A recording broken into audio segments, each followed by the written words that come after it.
Welcome back to the deep dive. So, many of us think we do a pretty thorough clean, right? We tackle the dust we can see, scrub the counters, maybe even give the skirting boards a good wipe down. And we might even pat ourselves in the back and think, yeah, that was a deep clean, just by putting in more effort. But what if the real deal, the actual expert definition of a deep clean is, well, something else entirely? Today, that's what we're getting into. We're trying to pin down what a true deep clean means. And crucially, why this difference actually matters.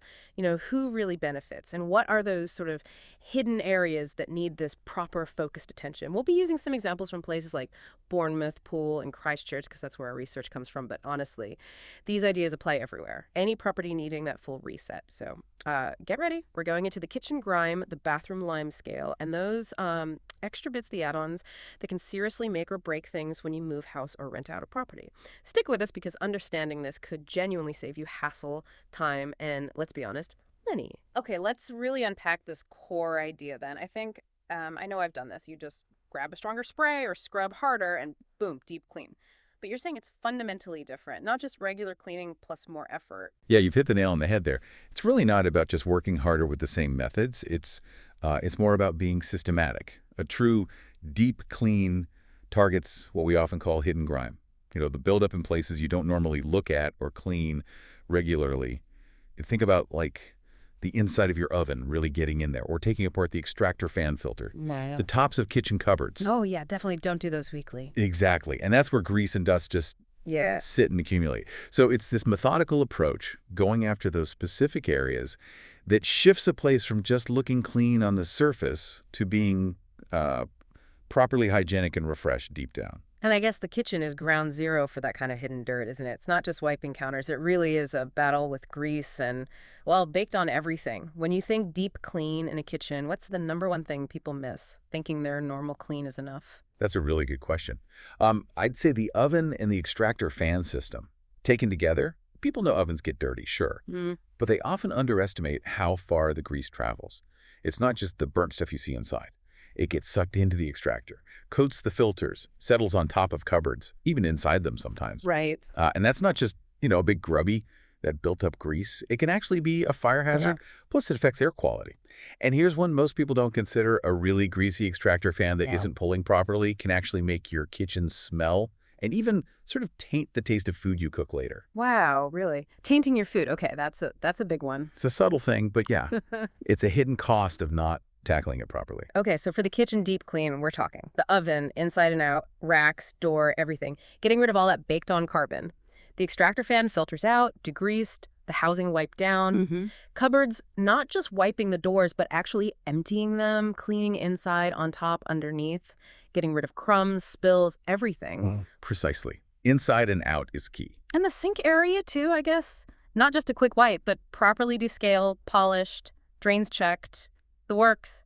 It sounds like a full decontamination. That's a good way to put it, yeah. Decontamination. Because it is about hygiene, food safety, and actually making your appliances last longer. Cleaning inside cupboards properly stops pests, gets rid of old food smells, gives you a genuinely clean slate. You'd be surprised what accumulates in there, even if it looks okay at first glance. Little spills, sticky residues.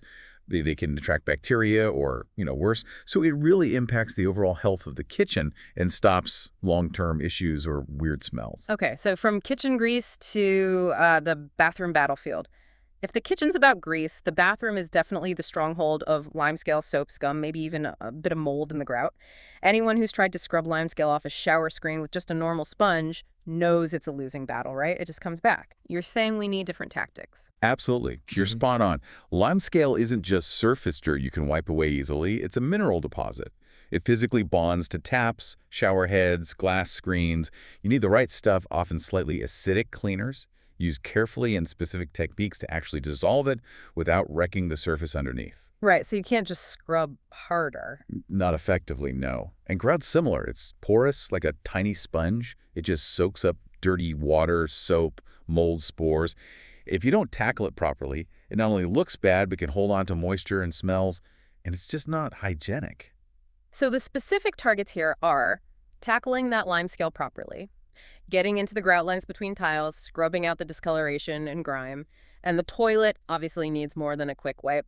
Thorough cleaning inside the bowl, yes, but also the outside, the base, the hinges, all those awkward bits where stuff collects. Exactly, those often missed areas. It's deep sanitization we're aiming for, not just making it look okay from a distance. Precisely. And the impact is huge. It's not just about looking clean. A deep, cleaned bathroom prevents bacteria spreading, gets rid of lingering damp smells, and just feels genuinely fresh and sanitary. If you skip these bits, you're leaving behind microscopic stuff that will just multiply again really quickly. It affects the property's appeal, its value, and definitely its hygiene. A truly clean bathroom has a different feel to it, doesn't it? You can sort of sense it. Yeah, that's a good point. It's that overall feeling. Okay, let's broaden out now. Living areas, bedrooms, hallways, the rest of the property. You might think, okay, dust, vacuum, maybe polish, but a deep clean goes after things that honestly make a massive difference when they're done right, things we often don't even see. So we're talking about things like high dusting, getting rid of cobwebs from ceiling corners, cleaning light fittings properly, not just flicking a duster at them. Yep, exactly. Where dust settles undisturbed. Skirting boards, too. They're like magnets for dust and scuff marks, aren't they? Often right down at floor level, so maybe we ignore them. They frame the room. And then, like, light switches, plug sockets, door handles, all those high touch points, wiping and disinfecting them. Oh, and internal windows. Getting rid of smears, fingerprints, the general film that builds up, plus cleaning the frames. These feel like the details that lift the whole place. They absolutely are. It's amazing, really, how much impact these minor details have. You could have a perfectly clean floor, but if there are cobwebs hanging from the ceiling or dusty light shades, the whole room feels, well, not quite clean. Neglected, maybe. Yeah, if you see that. Cleaning skirting boards properly brightens the whole perimeter, makes rooms feel sharper, more cared for. And think about clean internal windows, letting in more light, sparkling switches and handles. It all adds up to this impression of meticulous care. These are the things that make a property feel truly ready, truly welcoming, whether it's for the next person moving in or just for you to enjoy properly. It shows a deeper level of attention. Okay, now this is where things get really crucial, I think, especially if you're moving house, renting, or maybe getting an Airbnb ready. We need to talk about the make or break add-on services. These aren't always standard, but skipping them can be the difference between, say, getting your deposit back or not. So specifically, things like a proper oven deep cleaning, really taking it apart, soaking racks, cleaning the fan, the glass, everything, not just a quick spray and wipe. A forensic clean almost. Yeah. Then carpet steam cleaning, going way beyond just vacuuming to lift out the dirt and allergens ground deep into the pile. Stuff vacuuming just leaves behind. Definitely. You see the color change sometimes. And fridge freezer resets, emptying them completely, defrosting if needed, then deep cleaning every shelf, drawer, seal, getting rid of any lingering smells or sticky patches. Total reset. No trace of previous use. These seem like the big hitters that really define that next level of clean. They really are.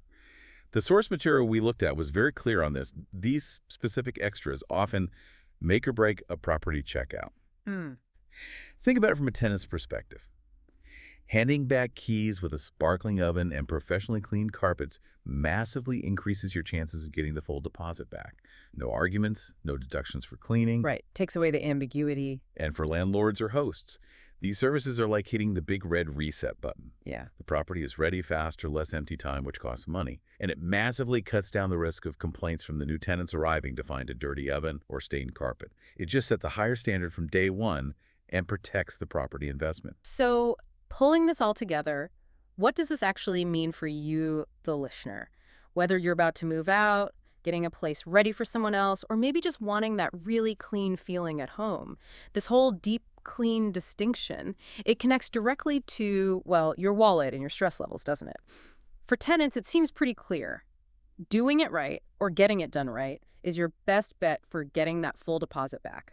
Avoid those annoying cleaning charges. Absolutely. And for landlords, that reset button translates into real savings. Less time the property sits empty, faster income generation. Plus, starting a tenancy with a genuinely clean property just prevents so many potential headaches and complaints later on. It's an investment up front that saves trouble down the line. Yeah. It's interesting, actually, the source mentioned companies like OneCall Cleaners locally in the Bournemouth area. They offer things like a 48-hour re-clean guarantee. Oh, really? What does that mean? It means if the letting agent does the checkout inspection and flags a genuine cleaning issue within 48 hours, the company will come back and fix it for free. Ah, okay. So that shows a certain confidence in the standard. Exactly. It shows they're aiming for a professional standard that satisfies inventories and agents, not just a quick wipe down. It underlines that trying to cut corners on a proper deep clean, it often ends up costing you more in deductions or delays anyway. Okay, so to wrap up our deep dive today, a true deep clean isn't just cleaning plus elbow grease. It's this systematic, targeted attack on the hidden grime and the often forgotten spots. From the grease in the kitchen ovens, extractors, cupboards, to the limescale and grout in the bathroom, and all that high dust, skirting boards, switches, windows, and living areas. The whole lot. And including those critical add-ons, like the oven, deep clean, the carpet steam cleaning, the fridge reset, which can be absolute game changers for property handovers. And the bottom line is clear, isn't it? Understanding and achieving this standard has real financial and practical benefits. For tenants, it's about protecting your deposit.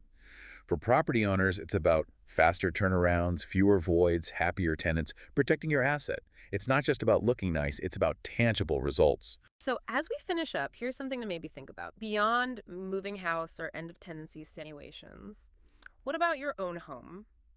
Right now, what hidden areas, the spots we've talked about, might actually benefit from that kind of deep, thorough attention in your own space? How often do we really look beyond the surface? And what could tackling that deeper level of clean actually bring? Maybe better air, fewer allergens, or just that sense of calm and order? Something to maybe consider until our next deep dive.